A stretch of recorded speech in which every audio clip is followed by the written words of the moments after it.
حضرت داؤد علیہ السلام کی قوم کے 70,000 آدمی عقبہ کے پاس سمندر کے کنارے ایلا نامی گاؤں میں رہتے تھے، اور یہ لوگ بڑی فراخی اور خوشحالی کی زندگی بسر کرتے تھے۔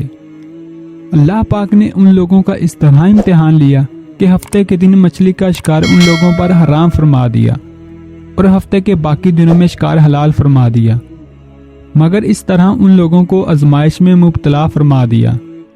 اللہ پاک نے حضرت داؤد علیہ السلام کی قوم پر ہفتے کے دن کا ادب لازمی قرار دیا اور حکم دیا کہ اتوار سے جمعے تک مچھلیاں پکڑنی ہیں، مگر ہفتے کو مچھلیاں نہیں پکڑنی۔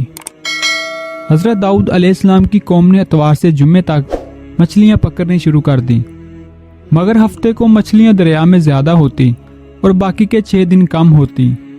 ہفتے کے دن جب بھی حضرت داؤد علیہ السلام کی قوم دریا کے پاس آتی تو اتنی زیادہ مچھلیاں دیکھ کر ان کا دل بے ایمان ہو جاتا۔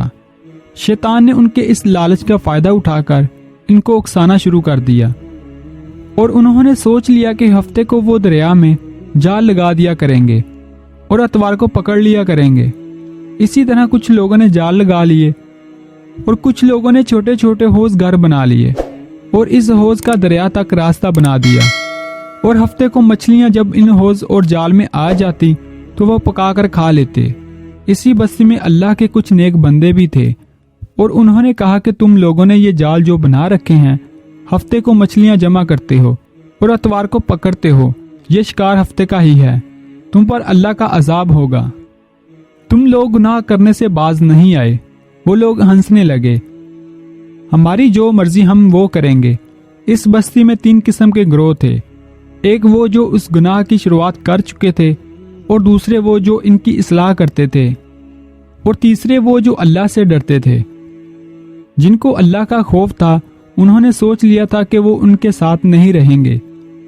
انہوں نے بستی کے درمیان میں اینٹوں سے دیوار بنانا شروع کر دی اور اس بستی کو 2 حصوں میں تقسیم کر دیا۔ ایک طرف وہ لوگ تھے جن کو اللہ کا ڈر تھا، اور دوسری طرف وہ لوگ جو اللہ کے ڈر سے بے خوف ہو چکے تھے اور گناہ کرتے جا رہے تھے۔ اور رات کو اللہ پاک نے ان پر عذاب نازل کر دیا اور وہ بندر بن گئے۔ صبح جب اللہ کے نیک بندے سو کے اٹھے اور ان کو دیوار کے پار بندروں جیسی آواز بلند ہوتی نظر آئی تو انہوں نے دیواروں پر چڑھ کر دیکھا تو سب کے سب بندر بن گئے تھے۔ وہ خوف سے چلانے لگے اور خدا سے معافی مانگنے لگے۔